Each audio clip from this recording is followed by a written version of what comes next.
BJP প্রার্থী নিশীথ প্রামাণিকের বাড়ির চত্বরের সামনে থেকে রয়েছে আমাদের প্রতিনিধি সৌরজ্যোতি। চলে যাব সৌরজ্যোতির কাছে।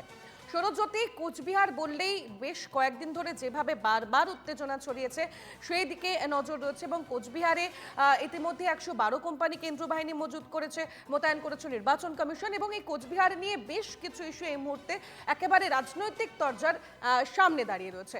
এই মুহূর্তে কোচবিহারের বাতাবরণ, ভোটের বাতাবরণ কি বলা হচ্ছে? কারণ তুমি যে চত্বরে রয়েছে তাও কিন্তু বেশ উল্লেখযোগ্য। নিঃসন্দেহিত তনুশ্রী, দেখো আজকে প্রথম দফার নির্বাচনে যে তিনটি অঞ্চলে তিনটি আসনে নির্বাচন হবে তার মধ্যে অন্যতম একটা হটস্পট বলা যায় এই কোচবিহার আসনকে। কোচবিহারে স্বরাষ্ট্র প্রতিমন্ত্রী নিশীথ প্রামাণিক বনাম যিনি উত্তরবঙ্গ উন্নয়ন মন্ত্রী উদয়ন গুহ, তাদের দ্বৈরথ কিন্তু অত্যন্ত সুপরিচিত।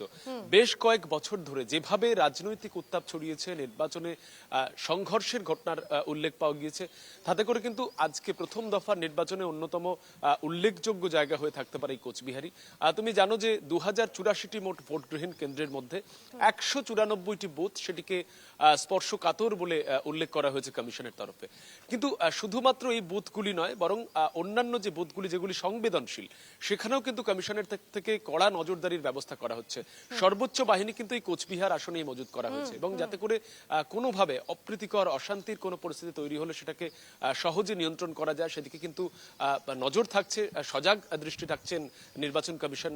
এই মুহূর্তে আমি যেখানে দাঁড়িয়ে রয়েছি, কোচবিহারের ভেটাগুড়ি কেন্দ্রীয় স্বরাষ্ট্র প্রতিমন্ত্রী তথা বিদায়ী সাংসদ এবং এবছরে যিনি বিজেপির প্রার্থী নিশীথ প্রামাণিক, আমি এই মুহূর্তে বাড়ির ছবিটা দেখাবো। তুমি দেখতে পাচ্ছ যে তার সুরক্ষা বাহিনীর যারা জওয়ান রয়েছেন তারা এই মুহূর্তে প্রহরায় রয়েছেন।